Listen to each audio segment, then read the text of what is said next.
warahmatullahi wabarakatuh. Hai semuanya, perkenalkan nama saya Retno Aji Sugesti, NPM 2011 0210 52. Saya di sini berasal dari kelas Kebijakan Pembangunan B dengan dosen pengampu Bapak Arif Darmawan, SEMA. Di video kali ini saya akan mewawancarai pedagang kaki lima yang berada di daerah Pekorwai Halim. Di sini saya sudah bersama pedagang yang bersedia untuk saya wawancarai. Permisi Pak, selamat sore. Kalau boleh tahu dengan Bapak siapa? Yuda saya. Yuda, ya. Bapak di sini jualan apa aja ya Pak? Kebab, burger, udah itu aja. Udah itu. Bapak jualan di sini udah berapa lama? Kalau di Alfamaret ini kurang lebih sekitar 8 sampai 9 bulanan. Oh, 8. Ya, langsung saja ya Pak, saya akan menanyakan beberapa pertanyaan terkait kebijakan di Kota Bandar Lampung. Nih, kebijakan apa saja yang Bapak ketahui di Kota Bandar Lampung ini? Kalau untuk saat ini sih, ini kan saat ini sedang bakal dibangun trotoar. Ya. Tata kotanya seperti itu. Nah, jadi dampak ke pedagang yang di pinggir-pinggir jalan itu ya adanya penggusuran. Oh, jadi kayak kebijakan dari pemerintahnya itu kayak pedagang-pedagang yang tadinya di situ pada dipindah gitu ya Om? Kayaknya bukan kebijakan deh kalau masalah itu mah, itu jadi. Kalau misalkan nih dari efek dari pembangunan itu berpengaruh nggak sama penjualan Bapak?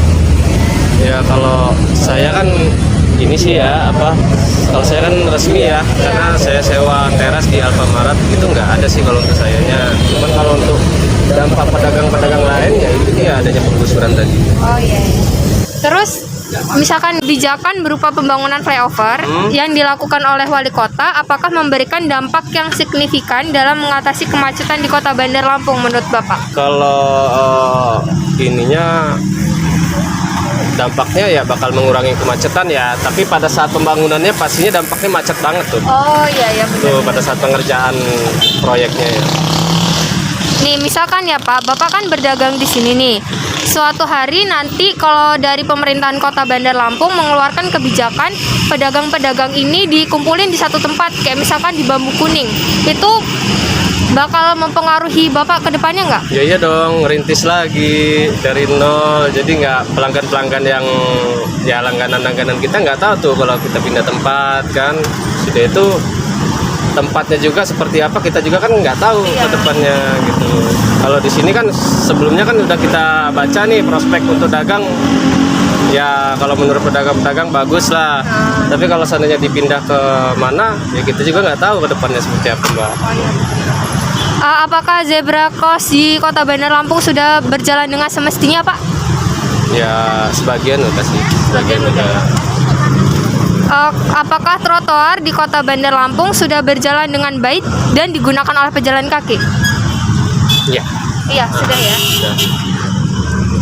Selanjutnya saya akan menanyakan pendapat Bapak tentang pedagang kaki lima yang berjualan di trotoar itu gimana menurut Bapak? Maaf, bisa gimana? Pendapat Bapak tentang pedagang kaki lima yang berjualan di trotoar itu menurut Bapak gimana? Oh, ya no comment Mbak kalau yang misalnya itu.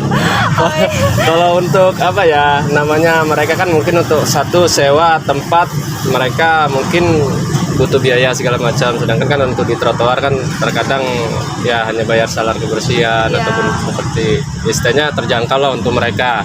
Tapi kalau untuk sewa ruko kan nggak kuat lah mungkin mereka untuk bayar uang sewanya itu gitu loh. Oh iya. Pertanyaan terakhir ya Pak, menurut Bapak apakah kebijakan pembangunan di Kota Bandar Lampung khususnya selama 3 tahun terakhir ini sudah berjalan dengan baik? Kalau menurut saya sih lumayan baik lah. Ya. Kira-kira berapa persen Pak progresnya? Progresnya untuk pembangunan di Bandar Lampung ini kurang lebih sekitar 70 sampai 80 lah. Ya, 70 sampai 80% ya Pak. Oh ya. Baik Pak, udah itu aja pertanyaannya. Terima kasih banyak ya Pak udah bersedia untuk menjawab beberapa pertanyaan dari saya. Itu tadi wawancara yang telah saya lakukan bersama dengan Pak Yuda, salah satu pedagang kaki lima yang berada di daerah Pekorwai Halim.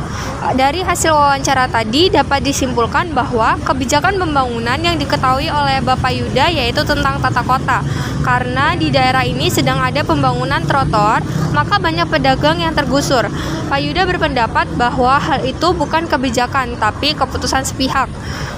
Dari kebijakan tata kota tentang pembangunan trotoar tidak berpengaruh terhadap penjualan Pak Yuda, karena Pak Yuda sudah berjualan resmi di bagian depan Alfamart. Menurut Pak Yuda, kebijakan pembangunan flyover yang telah dilakukan oleh pihak Wali Kota Bandar Lampung telah memberikan dampak signifikan terhadap pengurangan kemacetan di Kota Bandar Lampung. Namun pada saat proses pembangunannya menimbulkan efek kemacetan yang parah.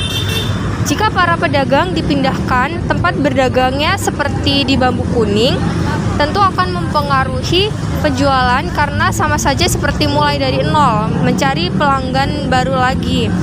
Menurut Pak Yuda, pedagang yang berjualan di trotoar pasti ada alasan karena biaya sewa yang mahal mungkin menyebabkan banyak pedagang memilih untuk berjualan di trotoar. Itu tadi wawancara yang telah saya lakukan dengan salah satu pedagang kaki lima di daerah Pekorwai Halim, Bandar Lampung sebagai pemenuhan tugas UTS mata kuliah kebijakan pembangunan. Semoga apa yang ada dalam video ini bermanfaat untuk kita semua.